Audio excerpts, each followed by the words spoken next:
They called the police on her because they thought she didn't belong in first class. They mocked her worn-out dress and laughed when she said her son bought the ticket. Tiffany, the head flight attendant, thought she was just taking out the trash, removing an eyesore, to please a wealthy platinum member. She didn't know that the trembling woman she was dragging off the plane wasn't just a passenger. She was the mother of the man who had just acquired the airline. By the time the plane landed, careers would end, a fortune would be lost, and the most satisfying karma in aviation history was about to be served cold. This is the story of Beatrice Higgins. You are not going to believe how this ends. 72-year-old Beatrice Higgins stood at the entrance of the jet bridge at JFK International Airport, her heart fluttering like a trapped bird against her ribs. She smoothed the front of her floral Sunday dress, the one she usually saved for Easter service or baptisms. It was clean pressed and smelled faintly of lavender and old paper, but the fabric was thin from years of washing. In her left hand, she gripped a boarding pass for Aerolux Airways Flight 492 to Zurich. In her right hand, she held a worn leather tote bag that had seen better days. It was scuffed at the corners, and one of the buckles was held together with a safety pin. But Beatrice wouldn't have traded it for a designer purse. It had belonged to her late husband, Thomas, and carrying it made her feel like he was coming along on this trip to see their son. Zone 1. First-class passengers, we are now inviting you to board. The gate agent announced, her voice bored and metallic over the PA system. Beatrice took a deep breath. She had never flown first class. In fact, she hadn't flown at all in 15 years. But Julian, her son, had insisted.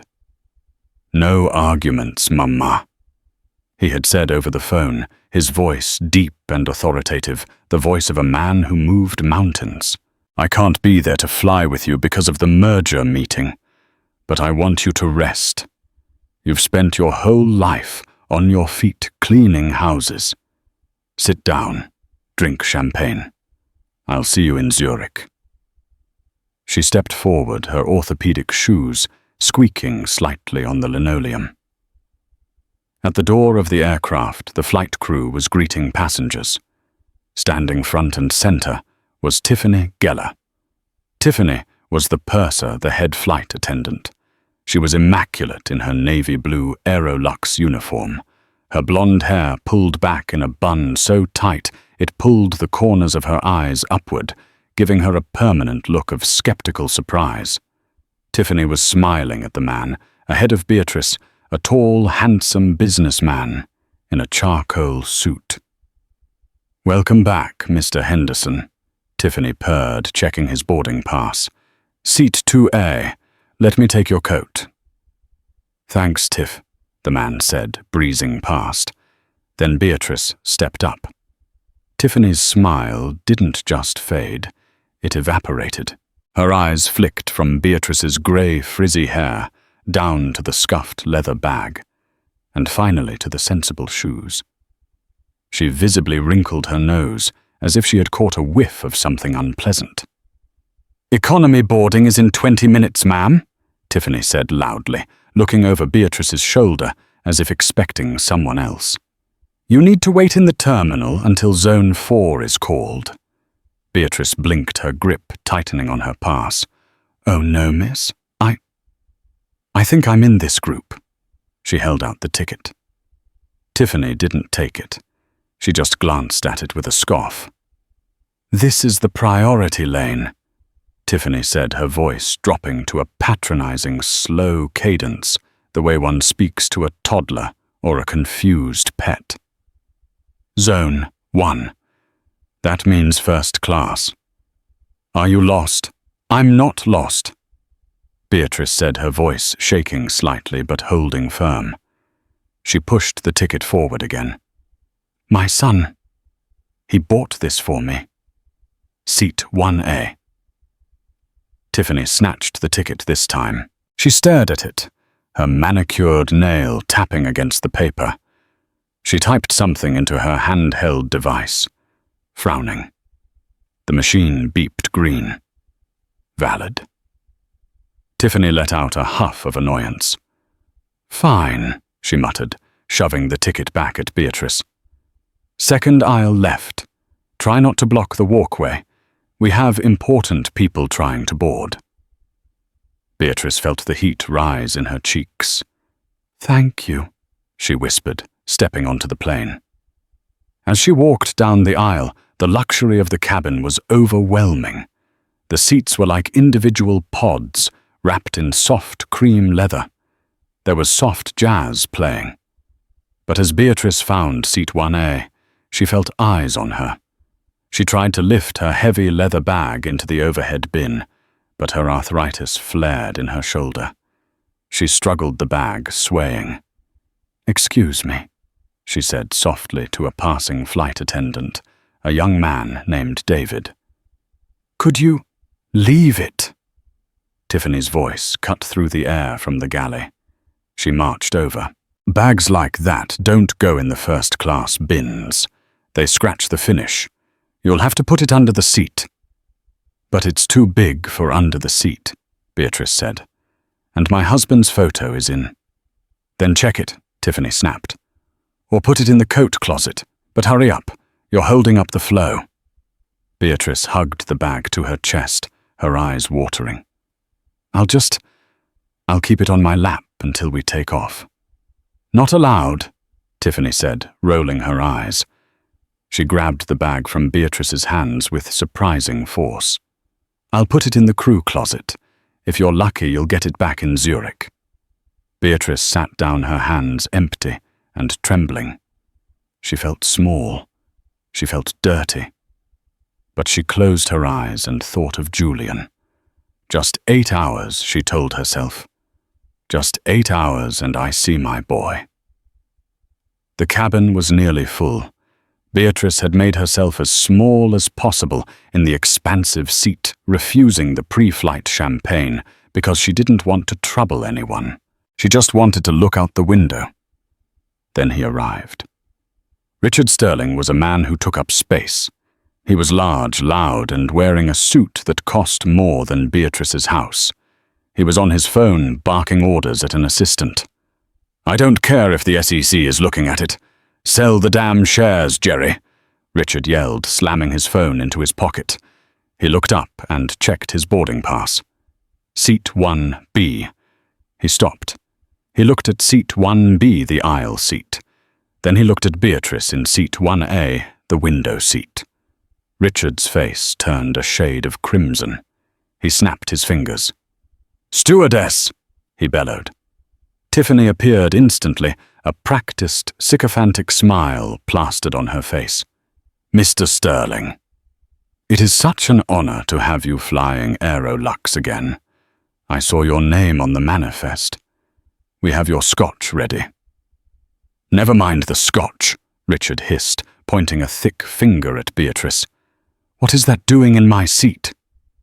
Beatrice flinched. She turned to look at him.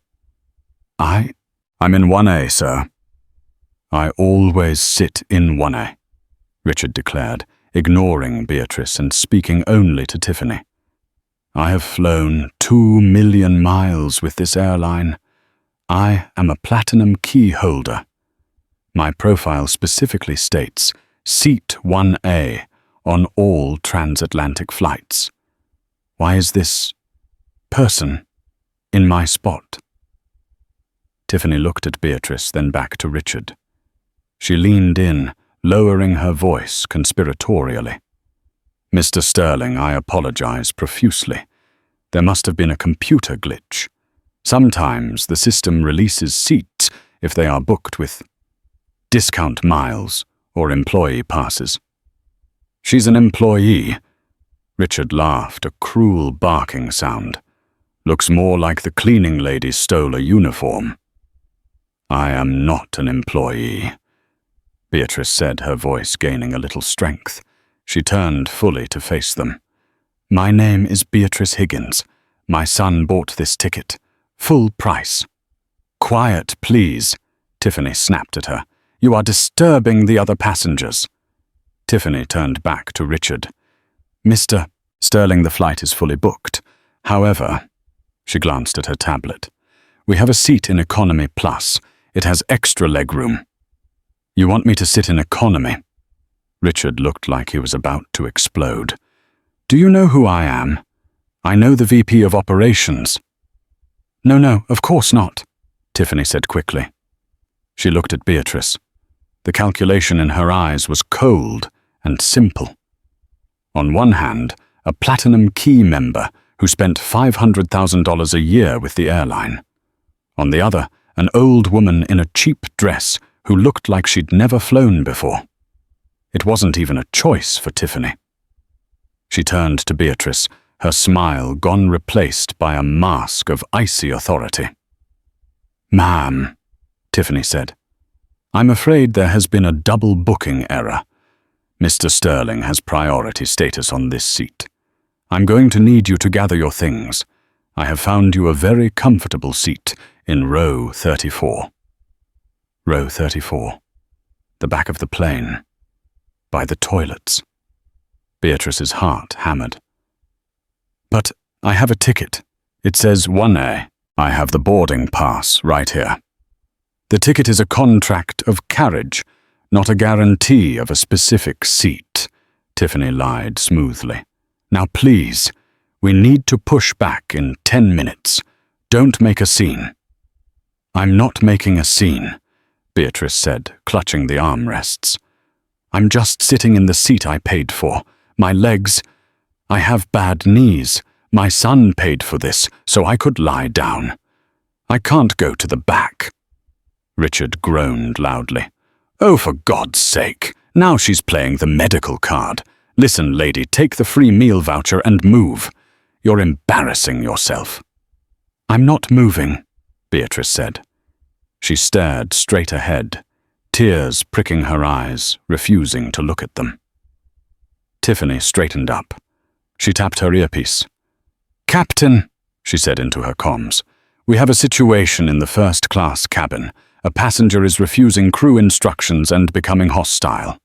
Yes, I think we need security." The atmosphere in the first-class cabin shifted from awkward to electric. Passengers were taking off their noise-cancelling headphones. A young woman in row 3 started recording with her phone, hiding it behind a magazine.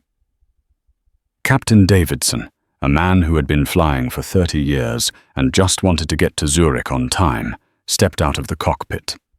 He looked tired. "What's the problem here?" he asked. "She's refusing to vacate the seat for Mr. Sterling," Tiffany said, pointing an accusatory finger at Beatrice. "And she's been aggressive. She shouted at me when I asked for her bag, and now she's refusing to comply with safety repositioning." "That is a lie," Beatrice gasped. She looked at the captain, pleading with her eyes. "Sir, I never shouted. She took my bag. I just want to sit where my ticket says." The captain looked at Richard Sterling. He recognized the man. Sterling was a nightmare, but he was a nightmare that paid the airline's bills.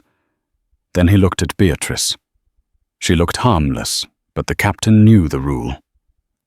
Back your crew. If the purser said a passenger was hostile, the passenger was hostile. "Ma'am?" The captain said, his voice stern. "If the crew tells you to move, you move. It's a federal offense to disobey a flight crew member." "I didn't disobey," Beatrice cried, her hands shaking uncontrollably now. "I just want my seat. Why are you doing this to me?" "She's hysterical," Richard muttered. "She's probably senile. Is it safe to fly with her? What if she tries to open the door mid-flight?" Tiffany seized on that. "Mr. Sterling makes a good point, Captain. She seems mentally unstable. She's agitated. She's confused about her ticket. Honestly, I don't feel safe working the flight with her in this state." It was the magic phrase. "I don't feel safe." Once a flight attendant said those words, the game was over. "Right," the captain said. He turned to the gate agent who had just come down the jet bridge. "Call Port Authority. Get her off." "No." Beatrice grabbed the armrest. "Please, my son is waiting for me." "You can't do this. You're trespassing on this aircraft now, ma'am," Tiffany said, a cruel smirk playing on her lips. She leaned down close to Beatrice's ear, so only the old woman could hear. "You should have stayed in your lane. People like you don't belong in seats like this." 2 Port Authority police officers boarded the plane. They were large men, loaded with gear. "Ma'am, let's go," the first officer said, reaching for Beatrice's arm. "I didn't do anything," Beatrice wailed. It was a sound of pure heartbreak, the sound of a woman who had spent 70 years following the rules, paying her taxes, and loving her neighbor only to be treated like a criminal. The officer grabbed her wrist and yanked. Beatrice winced in pain as her arthritis flared. She stumbled out of the seat. "My bag," she cried. "Tiffany has my bag." "We'll get your bag," the officer said, pulling her down the aisle. "Move." Richard Sterling clapped slowly. Finally, good riddance. As Beatrice was dragged past the other passengers, she locked eyes with the young woman in row 3. The woman was still filming. She looked horrified. She mouthed the words, "I'm so sorry." Beatrice was hauled off the plane, sobbing, her dignity stripped away. Tiffany watched her go, then turned to Richard Sterling with a bright, winning smile. "I'll have the cleaning crew wipe down the seat immediately, Mr. Sterling, and I'll bring that scotch right out." "Excellent work, Tiff," Richard said, loosening his tie. "That's why I fly Aerolux." The cabin door closed. The engines whined to life. Tiffany felt triumphant. She had protected the brand. She had served the VIP. She had put a nobody in her place. She had no idea that the nobody was currently sitting in a police holding cell, using her one phone call to dial the private number of the man who had just signed the papers to acquire Aerolux Airways for $4.2 billion. The phone rang twice before it was answered. "Hi, Mama." Julian's voice came through warm and happy. "Are you in the air? How's the champagne?" Beatrice tried to speak, but a sob choked her. "Mama." Julian's voice changed instantly. It went from warm to ice cold. "Mama, why are you crying? Where are you?" They took me off, Julian," she whispered. "They hurt my arm. They said I didn't belong." There was a silence on the other end of the line. A silence so heavy it felt like the air pressure in the room dropped. "Who?" Julian asked. The word was a weapon. "Who took you off?" "The flight attendant. Tiffany. And the police. They put a man in my seat. They said I was aggressive." "Are you at JFK?" "Yes, in a police room." "Mama," Julian said, his voice terrifyingly calm. "Hand the phone to the police officer. Right now." Beatrice held the trembling phone out to the officer guarding her. My son wants to speak to you." The officer rolled his eyes. "Look, lady, your son can't get you out of—" He took the phone. "Yeah, who is this?" The officer listened for 5 seconds. His face went pale. He stood up straighter. He looked at the phone, then at Beatrice, his eyes wide with sudden terror. "Yes, sir. I didn't know. I understand. Yes, immediately.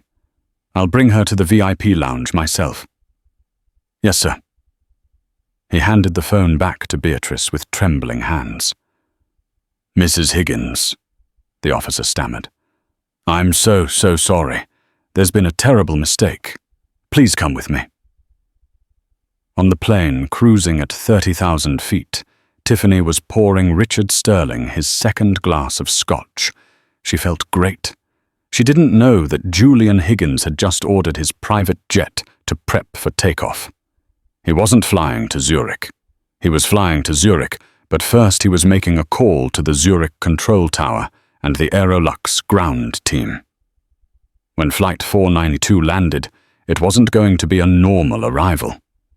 It was going to be a slaughter. While Flight 492 cruised smoothly over the Atlantic, oblivious to the hurricane forming on the ground, the digital world was already setting the stage for its destruction.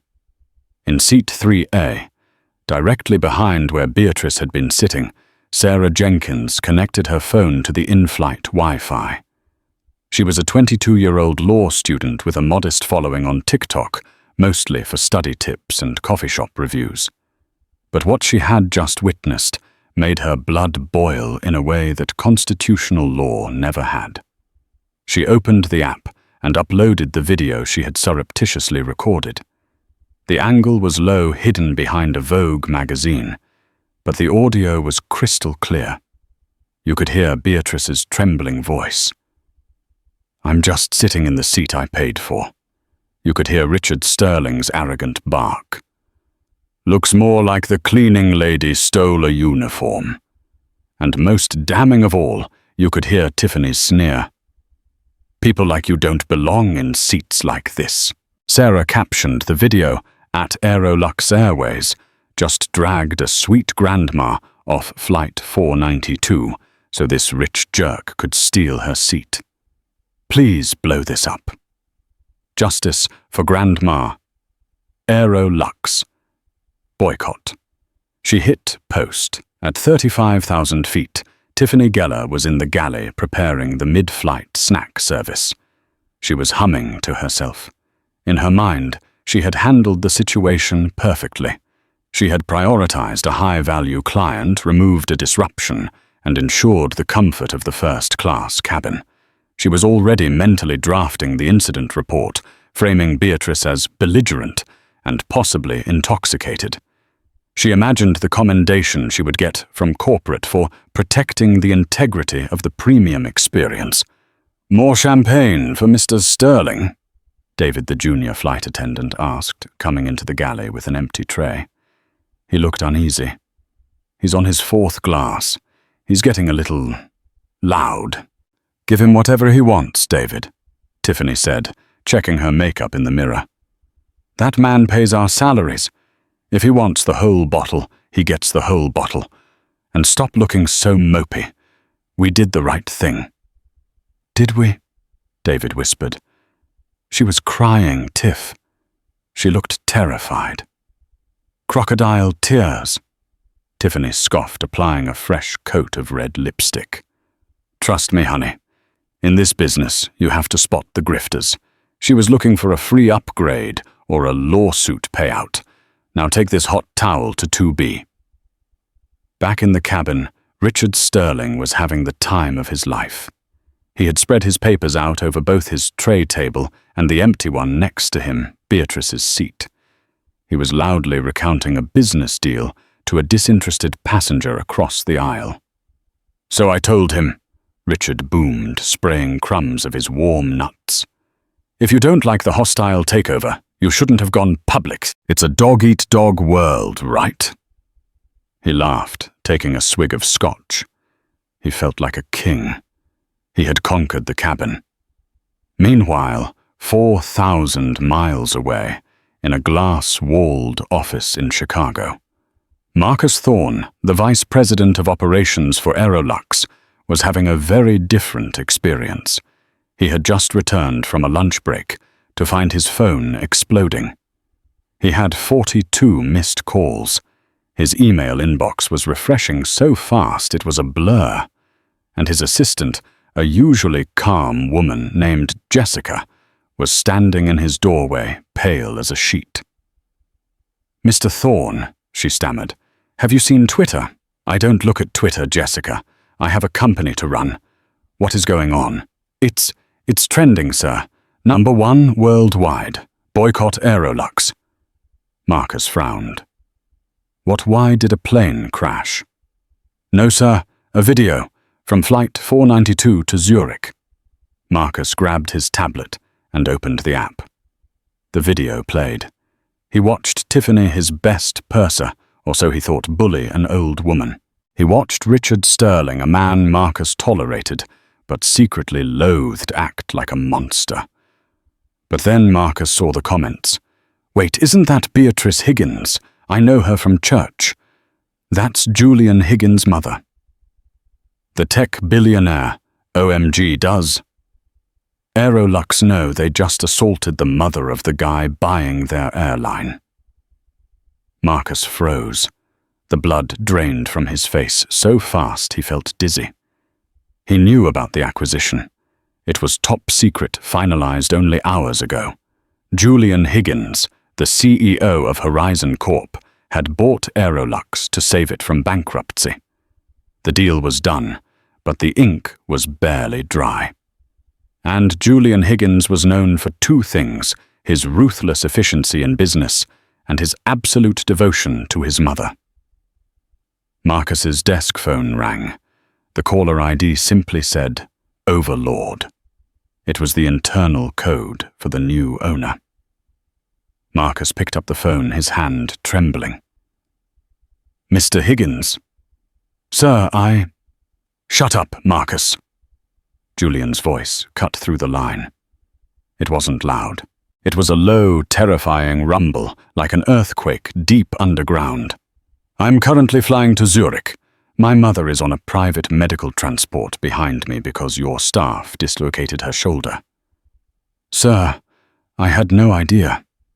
You have 4 hours until my plane lands, Julian said, and then 30 minutes until Flight 492 lands. I want the Zurich airport police ready.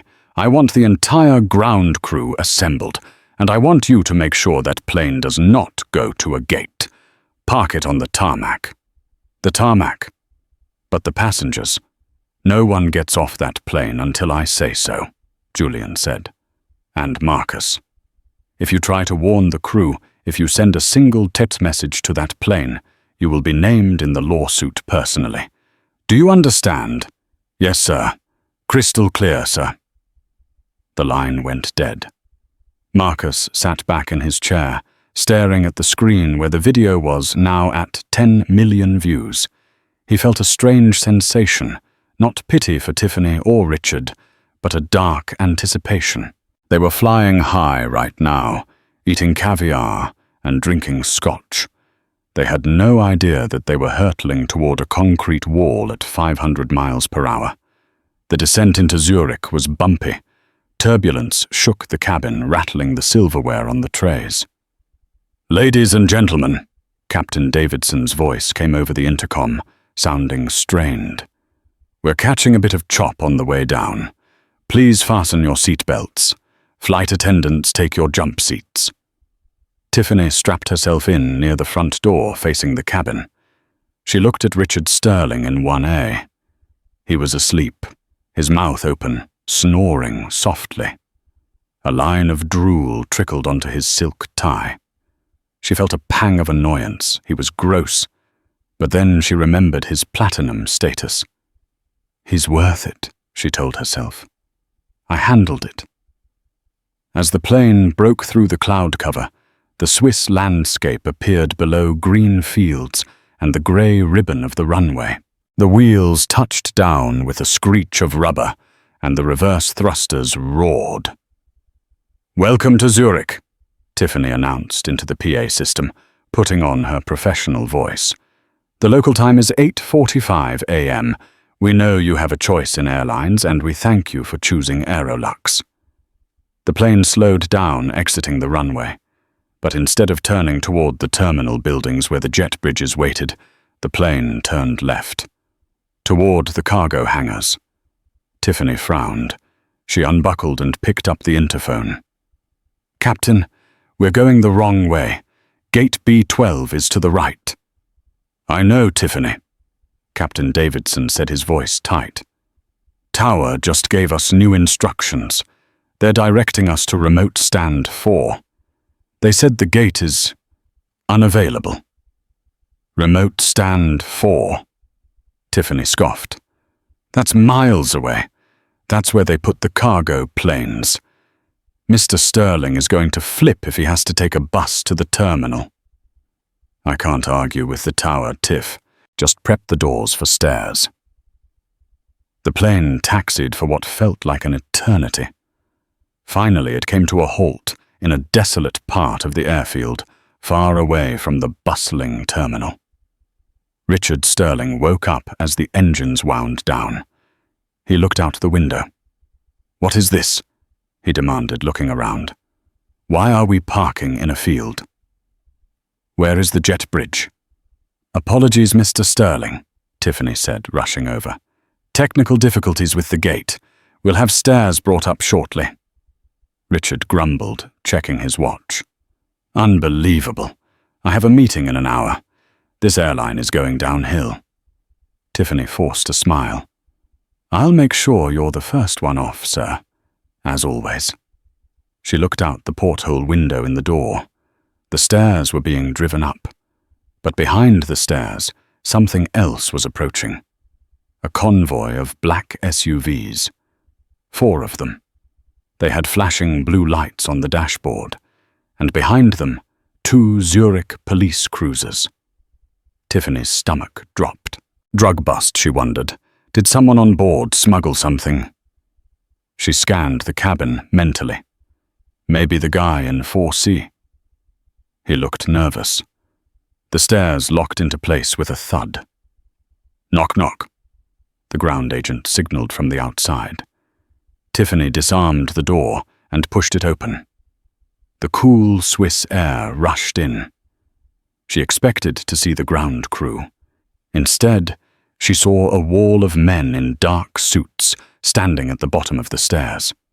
And walking up the stairs, taking the steps 2 at a time, with a terrifying energy, was a man she had seen on the cover of Forbes magazine.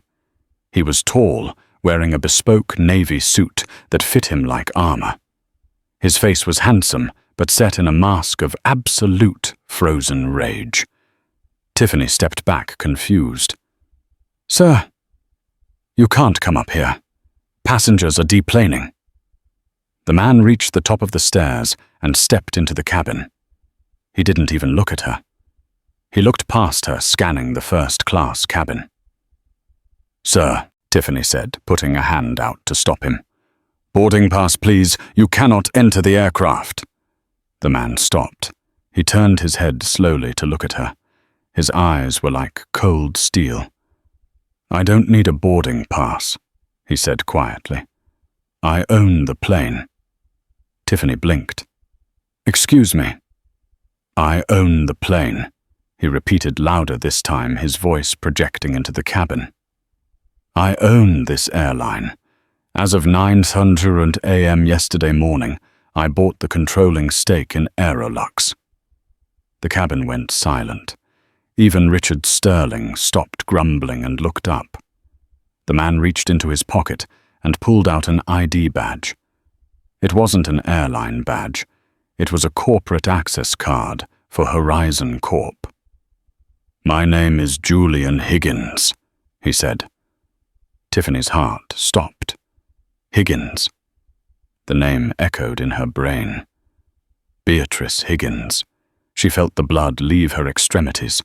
Her knees buckled slightly. Julian ignored her reaction. He walked past her into the first-class cabin. He stopped at row 1. He looked at Richard Sterling, who was sitting in seat 1A, clutching his briefcase. "You," Julian said. Richard looked confused. He recognized power when he saw it, and the man standing over him radiated it. "Excuse me. Do I know you?" "You're sitting in my mother's seat," Julian said. The silence that followed was so profound, you could hear the air conditioning vents humming. Richard's face went pale. "Your mother? The elderly woman you had removed?" Julian continued, his voice rising, vibrating with anger. "The woman you called a cleaning lady. The woman you forced off this plane so you could stretch your legs. Now wait a minute, Richard stammered, trying to stand up. I didn't force anyone. The stewardess. Sit down, Julian roared. Richard collapsed back into the seat as if he'd been shot. Julian turned around to face the entire cabin. He looked at the passengers, then he looked at the flight crew. Captain Davidson had just come out of the cockpit, looking bewildered. Who is the purser? Julian asked, though he already knew. Tiffany, trembling, raised her hand slightly. I am. Julian turned back to her. He walked closer, invading her personal space. She could smell his cologne, expensive, sharp. You called the police on my mother, Julian stated. It wasn't a question. Sir, she was... There was a conflict. She was refusing to comply. Tiffany's voice was a squeak. I listened to the recording, Julian said. The girl in 3A posted it. 10 million people have heard you mock her shoes. 10 million people heard you steal her bag. Tiffany gasped. She looked at Sarah in 3A. Sarah was holding her phone up, filming right now. My mother is 72 years old, Julian said, his voice shaking with suppressed emotion. She worked as a maid for 40 years to put me through school. She has never asked me for a single thing. This was the one gift I could give her, a chance to feel special, a chance to rest. He leaned in close to Tiffany. And you treated her like garbage because you wanted a tip from him. He pointed a thumb at Richard. I was following protocol, Tiffany whispered, tears streaming down her face. No, Julian said. You were following your prejudice, and now you're going to follow me. He turned to the police officers waiting on the tarmac. He waved them up. Officers, Julian called out. 3 Swiss police officers marched up the stairs. Remove this man, Julian pointed at Richard Sterling. And this woman, he pointed at Tiffany. On what grounds? Richard shouted, finding his voice. I'm an American citizen. I haven't broken any laws. Actually, you have, Julian said, a cruel smile finally touching his lips. You're trespassing. Trespassing, I have a ticket. I voided it, Julian said calmly. While you were in the air, I accessed the system and banned you from Aerolux for life. You are currently sitting on private property without a valid ticket. That is trespassing. Richard spluttered. You can't do that. I can do whatever I want, Julian said. It's my airline. The officers grabbed Richard. He struggled, knocking over his Scotch glass. Don't touch me. I'll sue. Do you know who I am?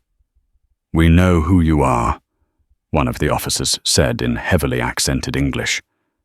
You are the man who made the internet very angry. Move. They hauled Richard out of the seat, dragging him down the aisle exactly the way Beatrice had been dragged hours earlier. Then the officers turned to Tiffany. And her? The officer asked Julian. She's not trespassing, Julian said. She works here, for now. Tiffany let out a breath of relief. Oh, thank God. Sir, I promise I'll... But, Julian interrupted, this is a crime scene. Assault. Theft of personal property. My mother's bag is missing, and her shoulder was dislocated during the removal you orchestrated. That makes you an accessory to assault. Tiffany's eyes went wide. No. No, please. Take her for questioning, Julian said, turning his back on her. Please, Tiffany screamed as the officers took her arms. I need this job. I have a mortgage. You should have thought about that before you mocked a woman for her shoes, Julian said. As Tiffany was led away, weeping, the passengers in the first-class cabin started to clap. It began with Sarah in 3A, and soon the whole cabin was applauding. Julian didn't smile. He held up a hand for silence.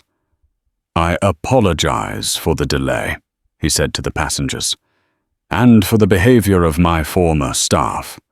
Everyone on this flight will receive a full refund and a voucher for future travel.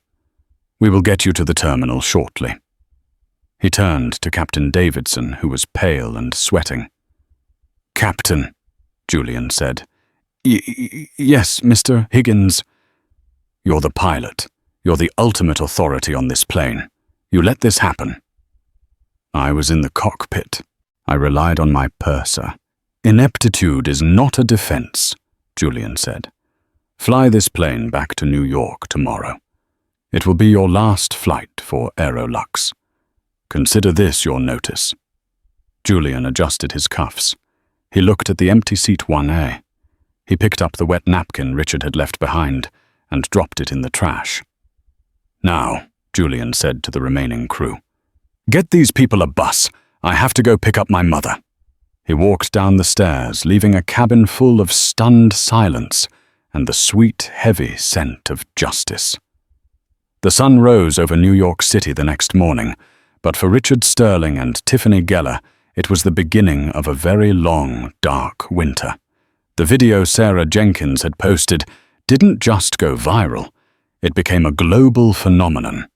It had crossed platforms: TikTok, Twitter, Instagram, YouTube, accumulating over 100 million views in 24 hours. The hashtag Justice for Beatrice was trending in every major country. The fate of Richard Sterling. Richard Sterling was sitting in a hotel room in Zurich, having been released by the police with a heavy fine and a court date for disorderly conduct. He was trying to call his assistant, Jerry, to book a flight home on another airline. Jerry answered on the first ring. "Richard." "Thank God," Jerry said, his voice panicked. "Don't come to the office." "What?" "Why?" Richard barked, nursing a hangover and a bruised ego. "I need to fix this mess. Get PR on the phone." "There is no PR, Richard. The board met at 6:00 a.m. Richard froze. "The board? Without me? They voted Richard. Unanimously. You're out. Effective immediately." "They can't fire me. I founded Sterling Capital." "They can," Jerry said. "The morality clause in your contract. Richard, our biggest investors, the pension funds, the university endowments, they all pulled out this morning. They said they can't be associated with a man who abuses the elderly. The stock dropped 14% at the opening bell. You're toxic." Richard dropped the phone. He turned on the TV in his hotel room. CNN was playing the clip of him yelling, "Looks more like the cleaning lady stole a uniform." Below it, the chyron read, "Sterling Capital ousts CEO, following airline disgrace." He had lost his job. He had lost his reputation.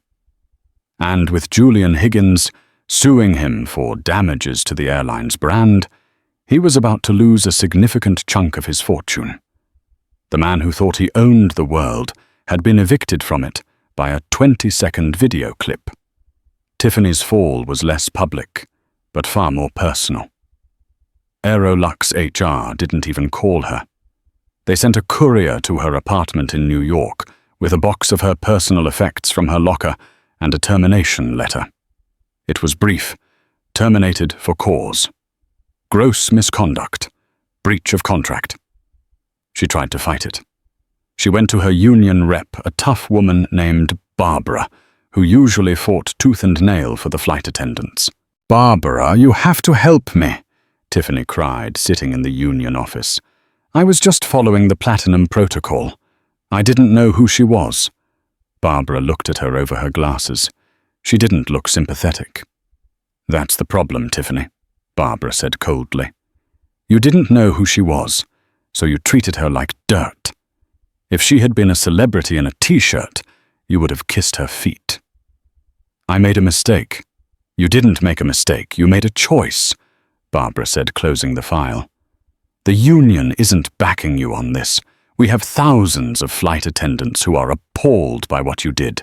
You made us all look bad. You're on your own." Tiffany walked out of the office into the rain. She applied for a job at Delta the next week. The interview went well until the recruiter looked at her file. "Wait," the recruiter said, squinting at her name. "Tiffany Geller. The Zurich incident. Tiffany Geller." "It was a misunderstanding," Tiffany pleaded. The recruiter closed the folder. "We're done here. You're on the no-fly list for the industry, honey. You'll never work in aviation again. Try retail."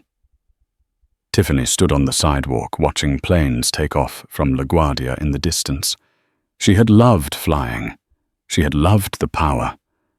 Now the only thing she would be serving was coffee on the ground, wondering where it all went wrong. The fallout from Flight 492 didn't just ripple through the aviation industry. It crashed through it like a tidal wave.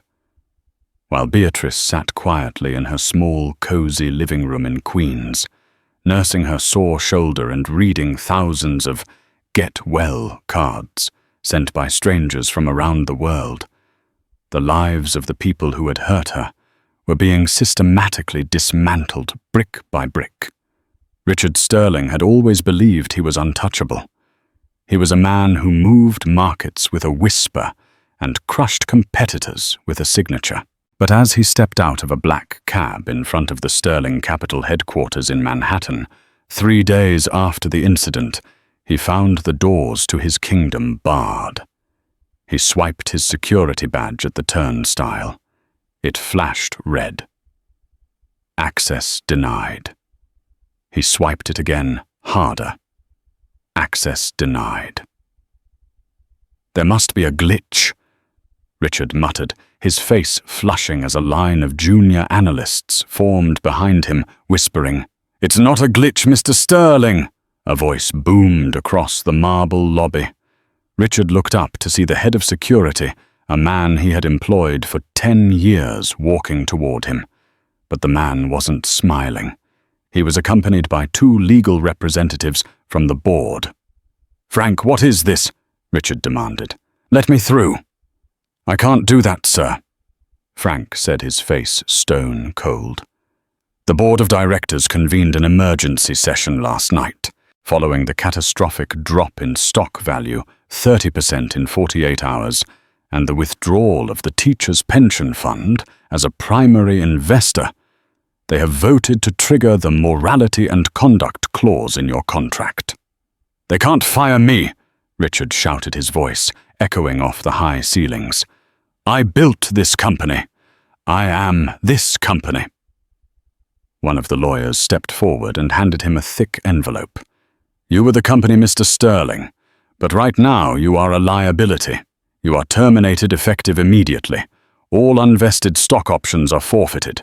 Your company car is waiting to be returned to the fleet garage, and per the restraining order filed by the new acting CEO, you are not permitted on the premises." Richard looked around. The lobby had gone silent. The receptionists, the interns, the security guards, people he had ignored for years were all watching him. And for the first time he saw not fear in their eyes, but pity, and perhaps a little bit of satisfaction. "You'll hear from my lawyers," Richard spat, turning on his heel. But he knew deep down it was over. The video of him mocking Beatrice was indelible. He was radioactive. No board would hire him. No charity gala would invite him. He was a rich man who had become a pariah, doomed to spend the rest of his days in his empty penthouse, scrolling through comments that reminded him of exactly who he was. Across the city, in a much smaller apartment in Brooklyn, Tiffany Geller was learning a similar lesson in humility. She sat at her kitchen table staring at her laptop, her LinkedIn profile once proudly displaying purser at Aerolux Airways. 10 years. Service had been bombarded. She had to delete the account. She had spent the last week applying for jobs. Not at airlines. She had been blacklisted by the FAA for the safety violation of falsifying a flight log to remove a passenger, but at high-end hotels, concierge services, event planning firms. Anywhere her skills in hospitality could apply. Her phone rang. It was the hiring manager for a luxury hotel chain where she had interviewed yesterday. Tiffany sat up, hope fluttering in her chest. "Hello. This is Tiffany." "Ms. Gellar," the manager's voice was crisp. "I'm calling regarding your application for the guest relations manager position." "Yes," Tiffany said, putting on her best professional voice. "I'm so excited about the possibility." "We were too," the manager said. "Your resume is impressive. However, during our background check, our social media team flagged a video." Tiffany's stomach dropped. "Sir, that video. It's taken out of context. It was a stressful situation and—" "Miss Gellar," he interrupted, "our hotel prides itself on one thing, making every guest feel like royalty. In that video, you did the opposite. You judged a guest based on her appearance. You sneered at her. You stole her personal property." "I was protecting the first-class experience." Tiffany pleaded, desperation creeping into her voice. "No," the manager said. "You destroyed it. We cannot have someone with your disposition representing our brand. Do not apply here again." The line went dead. Tiffany dropped the phone. She looked at her reflection in the dark screen. For a decade, she had convinced herself she was better than the people in economy. She thought she was part of the elite because she served them champagne. Now she realized she was just a servant who had forgotten her place. She would eventually find work, perhaps in a warehouse or a call center, where no one could see her face. But the skies were closed to her forever. The rise of the Higgins. Standard. 2 weeks later, the atmosphere at JFK's private aviation terminal was electric. A sleek black town car pulled up to the tarmac. The driver opened the rear door, and Julian Higgins stepped out. He looked tired, but victorious. He reached a hand inside and helped his mother Beatrice out of the car. Beatrice looked transformed. Her arm was out of the sling, though she still moved it gingerly. She was wearing a new dress, a deep navy silk that Julian had bought for her, but she insisted on carrying the same scuffed leather tote bag. "Julian," Beatrice said, looking at the massive hangar in front of them. "You didn't have to do all this. A simple ticket to Zurich would have been fine." "Maybe economy plus." Julian laughed, squeezing her hand. "Mama, after what you went through, you are never flying commercial again. But this isn't just about a trip. Come inside." The hangar doors rolled open with a mechanical hum. Inside, sitting under the bright floodlights, was a brand-new Gulfstream G700. It was a masterpiece of engineering, gleaming in white and silver. But it was the painting on the side of the fuselage near the cockpit that made Beatrice gasp. It didn't say Aerolux. In elegant gold calligraphy, the plane was named the Beatrice. "You named a plane after me," she whispered, her hands flying to her mouth. "I did," Julian said, his voice thick with emotion. "But that's not all. Look at the press gathering over there." Beatrice looked to the side of the hangar, where a small podium was set up. Cameras from major news networks were waiting. "I have a press conference in 10 minutes, Julian explained. "I'm announcing the complete restructuring of Aerolux. We are dissolving the Platinum Key program. We are replacing it with a new service philosophy. It's called the Higgins Standard." "What does that mean?" Beatrice asked. "It means," Julian said, turning to look her in the eye, "that every single employee from the pilots to the baggage handlers will undergo mandatory empathy training. It means we are installing cameras in all boarding areas to ensure fairness. And most importantly, it means that if any staff member ever judges a passenger by their clothes, their accent, or their age, they answer personally to me." He took the old leather bag from her hand, treating it like it was made of fragile glass. "You taught me that dignity isn't something you buy, Mama. It's something you are. And I'm going to make sure my airline reflects that." Beatrice wiped a tear from her cheek. "Your father, he would be so proud of you, Julian. Not because you're rich, but because you're good." The flight to Zurich was unlike anything Beatrice had ever imagined. There were no rude flight attendants. There was no one telling her she didn't belong. There was only Julian sitting across from her in a cream-colored leather recliner, and a kind young flight attendant named Elena, who had personally requested to work this flight. "Mrs. Higgins," Elena said softly, placing a porcelain plate on the linen tablecloth. "Chef prepared this for you. I was told it's your favorite." It wasn't caviar. It wasn't lobster. It was a perfectly roasted chicken with rosemary potatoes and a side of green beans, the exact Sunday dinner Beatrice had cooked for Julian when he was a boy. Beatrice looked up at Elena, then at Julian. "How did you—" "I remember, Mama." Julian smiled. "I remember everything. I remember how you scrubbed floors so I could have piano lessons. I remember how you wore the same winter coat for 10 years so I could have a new school uniform. I remember you telling me that manners are the suit you wear every day." Beatrice took a bite.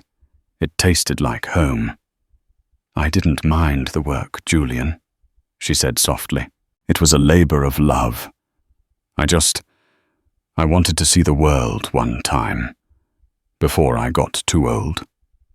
"And you will," Julian said. "We're going to Zurich, then we're going to Paris, then Rome. We're going to go wherever you want. The plane is yours." Midway through the flight, Beatrice stood up. She walked to the window and looked down. The Atlantic Ocean was a sheet of dark blue velvet below them. The clouds were like piles of sugar. For 72 years, Beatrice had felt small. She had been the cleaner, the maid, the invisible woman who moved out of the way when important people walked down the hall. She had spent a lifetime apologizing for taking up space. But as she stood there cruising at 45,000 feet, in a plane that bore her name, holding the bag of the husband who had loved her, she realized something profound. Tiffany was gone. Richard was gone. All the people who thought they were giants had turned out to be small, and she, the woman with the frizzy hair and the scuffed shoes, was the one flying closest to the stars. She pressed her hand against the cool glass of the window. "Thank you, Thomas," she whispered to her late husband. "Our boy did good." Julian walked up behind her and wrapped his arm around her shoulders. "What are you thinking about, Mama?" Beatrice turned to him, her face glowing with a peace she hadn't felt in years. "I was just thinking," she said, a mischievous twinkle in her eye. "When we land in Zurich, do you think we could find a really nice chocolate shop? I want to send a box to the police officer who helped me." Julian threw his head back and laughed. "We'll buy the whole shop, Mama. We'll buy the whole shop." The plane banked gently to the right, catching the golden light of the setting sun, carrying the Queen of the Sky toward her first adventure. They called the police on her because they thought she didn't belong in first class. They mocked her worn-out dress and laughed when she said her son bought the ticket. Tiffany, the head flight attendant, thought she was just taking out the trash, removing an eyesore to please a wealthy platinum member. She didn't know that the trembling woman she was dragging off the plane wasn't just a passenger. She was the mother of the man who had just acquired the airline. By the time the plane landed, careers would end, a fortune would be lost, and the most satisfying karma in aviation history was about to be served cold. This is the story of Beatrice Higgins. You are not going to believe how this ends, and that, ladies and gentlemen, is the definition of play stupid games, win stupid prizes. Tiffany and Richard thought they could trample on a sweet old lady because she didn't look the part of a millionaire. They didn't realize that true value isn't worn on your wrist or printed on a ticket, it's in your character. Beatrice got her justice. Julian protected his mother, and the bullies got exactly what they deserved, a permanent landing. I hope you enjoyed this story of high-flying karma. If you felt a little bit of satisfaction watching that CEO get kicked off the plane, do me a favor. Smash that like button right now. It helps the channel so much and tells YouTube you want more justice stories. And if you want more stories like this, where the good guys win and the bad guys lose everything, make sure to subscribe and hit the notification bell so you never miss a video.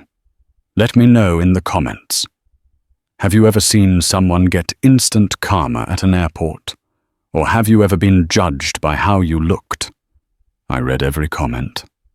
Thanks for watching, and I'll see you in the next story.